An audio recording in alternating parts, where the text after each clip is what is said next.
ससुर का नाती बुड़बर्क। ये बात तो हमने भी सुना था कि सिर्फ चाय बेचने से इतना बड़ा आदमी बना जा सकता है, वो भी सिर्फ चाय बेचने से।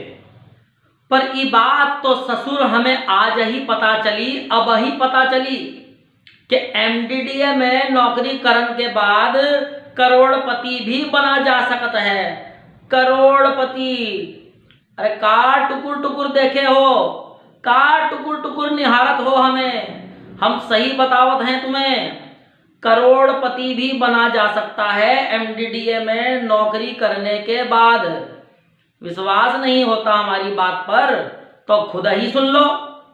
ये कर्मचारी एमडीडीए देहरादून में कार्यरत है और अपनी प्रथम नियुक्ति से ही कार्यरत है, कभी इसका ट्रांसफ़र नहीं हुआ और ये बाहर का रहने वाला है और एमडीडीए में काम करता है। इनकी मैंने लगभग 4.25 करोड़ की संपत्ति पकड़ के विजिलेंस को दी है, जिसमें देहरादून में कई मकान हैं और सहसपुर में आवासीय भूमि इनकी, सहसपुर और सेलाकुई में आवासीय भूमि इनकी है। ये आय से अधिक की संपत्ति है।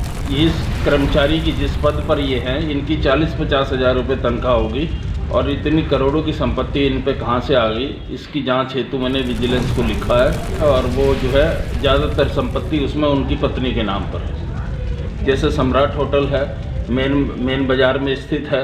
हमारे घर से थोड़ी दूर आप चले जाएं, उनको भी बिना स्वीकृति के बनाया जा रहा है। एक विकास मेडिकल के सामने है। उसी तरह खेती की ज़मीनें हैं जिन पर प्लॉटिंग की जा रही है। 20 बीघे तेलपुर रोड पर प्लॉटिंग की जा रही है। उसके अलावा जो है भीमावाला रोड पर, नौघाट रोड पर अनेकों आम के बाग काटकर उनको जो है प्लॉटिंग में तब्दील किया जा रहा है, लेकिन एमडीडीए कोई कार्रवाई नहीं कर रहा है। इसमें सब लेन देन का चक्कर है जी। इसमें जो बड़े लोग हैं उनके ऊपर कोई कार्रवाई नहीं करते, वो ले दे के मामला सेटल कर देते हैं। छोटे लोगों को परेशान किया जाता है। दोस्तों, ये सभी आरोप हैं विकास नगर के एक वरिष्ठ आरटीआई कार्यकर्ता आशीष पिपानिया के। सभी आरोप जांच का विषय हैं, लेकिन इन आरोपों से अलग, इस हमारी आज की पूरी खबर से अलग एक चुटकुला मुझे अचानक याद आ गया है जो आपके सामने पेश है। दोस्तों, एक बार एक महाभ्रष्टाचारी पुरुष की एक मादा मच्छर के साथ शादी तय होती है। पंडित को बुलवाया जाता है। मादा मच्छर और महाभ्रष्टाचारी पुरुष की कुंडलियां आपस में मिलवाई जाती हैं। 36 में से दोनों के 35 गुण बिल्कुल भी नहीं मिलते हैं, लेकिन एक गुण मिलता है और वो गुण बहुत खास गुण है। दोस्तों, जानते हैं कौन सा गुण? वो गुण था खून चूसने का गुण, आम जनता का खून चूसने का गुण।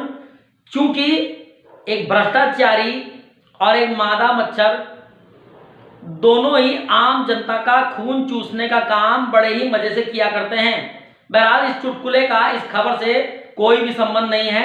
अब बात करते हैं हमारी इस मुख्य खबर पर। आ जाते हैं अब मुख्य मुद्दे पर।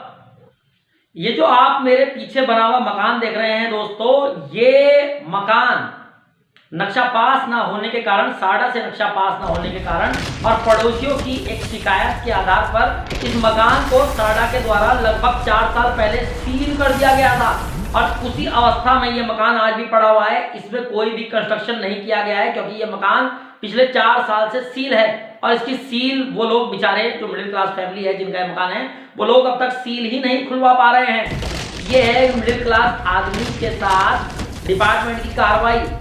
और दोस्तों, ये जो आप मेरे पीछे बनते हुए निर्माण देख रहे हैं, ये बड़े बड़े कॉम्प्लेक्स, बड़े बड़े व्यावसायिक प्रतिष्ठान, बड़े बड़े होटल, बड़ी बड़ी धन्ना सेठों की दुकानें और बड़े बड़े सुंदर सुंदर आकर्षक फ्लैट्स। 10 लाख रुपए का एक जमीन का टुकड़ा खरीदा जाता है, 15 लाख रुपए उसके ऊपर लगाया जाता है, 25 लाख रुपए एक कंस्ट्रक्शन पर, एक फ्लैट्स पर लगाने के बाद विकास नगर के कुछ चुनिंदा प्रॉपर्टी डीलर 10-10, 15-15 लाख रुपए का मुनाफा इन फ्लैट्स पर लेते हुए इन्हें सेल आउट कर रहे हैं लोगों को। और इन फ्लैट्स में से लगभग 80% फ्लैट्स साडा से, या अब जो साडा एमडीडीए में मर्ज हो चुका है, एमडीडीए से बिल्कुल भी अप्रूव्ड नहीं है और धड़ल्ले से लाखों रुपए की कमाई की जा रही है, लोगों को ठगा जा रहा है और बिना साडा से एमडीडीए से नक्शा पास किए बड़े बड़े फ्लैट्स लोगों को बेचे जा रहे हैं। इन फ्लैट्स पे कोई कार्रवाई एमडीडीए नहीं कर रहा है। इन व्यावसायिक प्रतिष्ठानों पे, बड़े बड़े धन्ना सेठों की दुकानों पर कोई कार्रवाई एमडीडीए नहीं कर रहा है। बड़े बड़े कॉम्प्लेक्स और होटल्स पे कार्रवाई जो है एमडीडीए नहीं कर रहा है। सीलिंग या ध्वस्तीकरण की कोई कार्रवाई नहीं की जा रही है। इतने नवाब हैं एमडीडीए वाले, इतने नवाब हैं बड़े वाले कि विकासनगर विधानसभा में चक्कर मार के यहां पर जांच नहीं करते हैं कि क्या कुछ अवैध निर्माण कार्य चल रहा है। आरटीआई का पीए बंडल आप मेरे पीछे देख सकते हैं, दुनिया भर के आरटीआई के ये विजुअल हैं। ये सन 2006 से लेकर के ध्वस्तीकरण के सैकड़ों आदेश हैं। ये 2006-7 से आदेश हो रखे हैं जो आज तक इन्होंने ध्वस्त नहीं किए। एक गरीब आदमी का, मिडिल क्लास आदमी का मकान सील करने तुम लोग वहां जा सकते हो, लेकिन धन्ना सेठों का कोई भी व्यावसायिक निर्माण, चाहे वो बड़े बड़े फ्लैट्स हो इन प्रॉपर्टी डीलर्स के, चाहे इन लालाओं की बड़ी बड़ी दुकानें हो, इन्हें आप ध्वस्तीकरण के आदेश इन पे नहीं जारी करोगे, इन पे कार्रवाई नहीं करोगे। कितने बड़े नवाब हुआ। ये जो तनख्वाह आपको मिलती है, या आप तनख्वाह का पैसा क्या समझते हैं? ये सरकार अपनी जेब से दे रही है आपको। ये गलतफहमी से निकाल दो अपने दिमाग से। ये सरकार नहीं दे रही है तुम्हें, ये आम आदमी के खून पसीने की मेहनत की कमाई है जो वो सरकार को टैक्स के रूप में पेड करता है। ये कोई हराम का पैसा नहीं है, ये वो पैसा है जो देश के विकास के लिए एक आम आदमी टैक्स के रूप में देता है, और इसी पैसे को सरकार आपको देती है ताकि आप जिस कुर्सी पर बैठे हुए हैं आप उस कुर्सी की जिम्मेदारी निभाएंगे। लेकिन आप तो धन्ना सेठों को सलाम मारते हो और मिडिल क्लास और गरीब आदमी को रगड़ कर चले जाते हो। ऐसा नहीं है कि पत्रकार रोहित सचदेवा ने इस मामले में कभी आवाज ना उठाई हो। वर्ष 2018 में जब सचदेवा टाइम्स से पहले हमारा वीकेंड एक्सप्रेस नामक एक वीकली अखबार हुआ करता था, तो उसके फ्रंट पेज की खबर आप मेरे पीछे देख सकते हैं। फ्रंट पेज की खबर हमने छापी थी। नए साडा के सचिव उस टाइम सेमवाल जी आए थे और फ्रंट पेज की खबर हमने छापी थी और साडा डिपार्टमेंट की पूरी कार्यशैली को हमने फ्रंट पेज पर दर्शाया था।